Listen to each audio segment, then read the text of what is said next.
Sudah viral kadrung pendukung Anies Baswedan ditampol di depan muka Anies oleh Habib C. Dan sepertinya saat ini hal tersebut terjadi ketika ada salah satu tempat yang dihadiri oleh Anies Baswedan yang kebetulan juga hadir Habib C di sana, dan ada kadrung pekok yang berteriak soal Anies presidenku.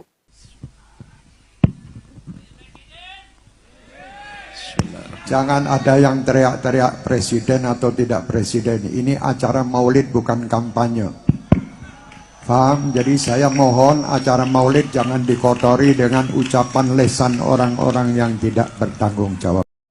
Yang waras tidak boleh mengalah terhadap mereka para pencuri agama yang menjadikan agama sebagai alat politik. Assalamualaikum warahmatullahi wabarakatuh. Om Swastiastu, Namo Buddhaya, salam kebajikan. Sahabat-sahabat Tulang Sembilan yang saya hormati dimanapun juga berada, video yang saya putarkan di awal itu sebagai cuplikan merupakan salah satu pendukung Anies Baswedan yang mendapat ganjaran keras dari Habib C, salah seorang suriat Nabi yang memang betul-betul menjaga agama ini supaya tidak diseret-seret masuk di dalam wilayah politik. Kita tahu bahwa dalam acara tersebut hadir juga Anies Baswedan, bahkan teriakan itu begitu lantang dan nyaring yang mengatakan Anies adalah presidenku. Di saat Anies sepertinya mau bicara di atas panggung tersebut. Kejadian ini tentu memberikan isyarat kepada kita semua bahwa seyogyanya memang agama ini jangan diseret-seret masuk dalam wilayah politik praktis. Ini adalah contoh yang baik yang saya kira harus disebarkan dan menjadi acuan buat semuanya.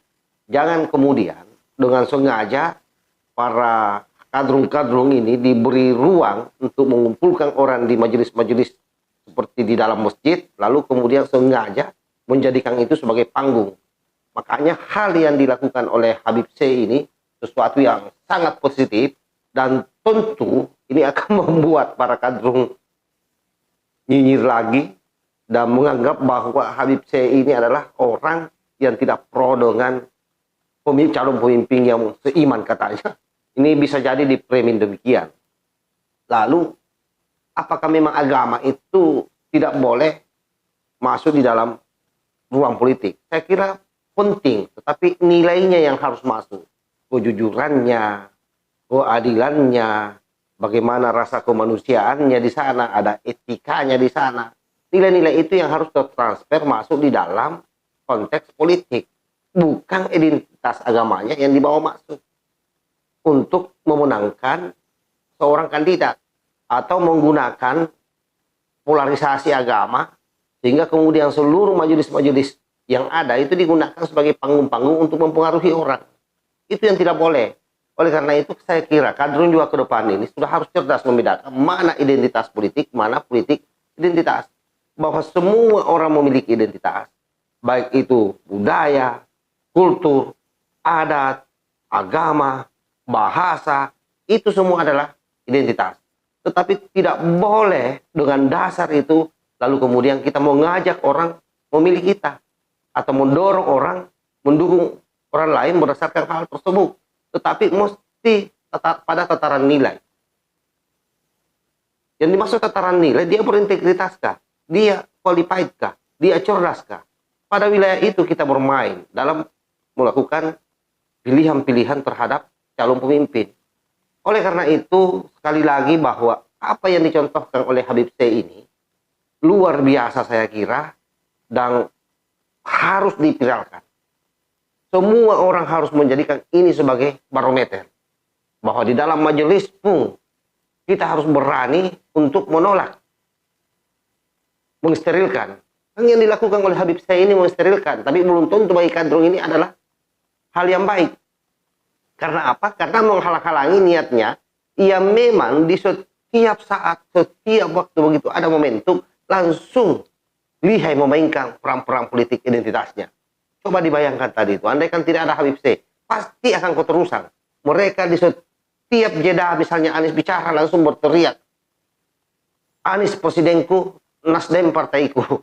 Itu kan mainan mereka, dan itu saya kira sudah dilakukan berkali-kali setiap anjang sana anjang sini di beberapa daerah di Indonesia ini. Pasca Anies dicapreskan oleh Nasdem. Sekalipun sampai hari ini saya belum yakin bahwa Anies ini akan terus melaju masuk menjadi capres.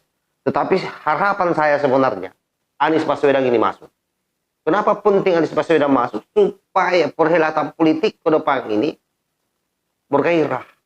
Ada orang yang betul-betul bisa menjadi rivalitas kita sebagai orang yang mencintai negeri ini.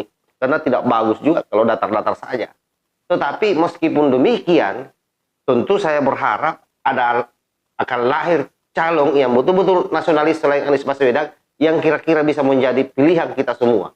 Baik itu Ganjar, Prabowo, atau Puan, atau siapapun. Yang pasti dia tidak dekat dengan gerombolan-gerombolan kader pengusung khilafah. Karena sekali lagi 2024 itu menjadi medan tempur bagi para kader pengusung khilafah untuk memenangkan Pilpres dengan asumsi mengembalikan kejayaan Islam. Dan itu sudah bukan lagi rahasia umum. Dan tentu ada figur yang dia perjuangkan di sana sebagai simbolnya. Wallahul muwaffiq ila aqwamit thoriq. Wassalamualaikum warahmatullahi wabarakatuh. NKRI harga mati, Nusantara milik kita.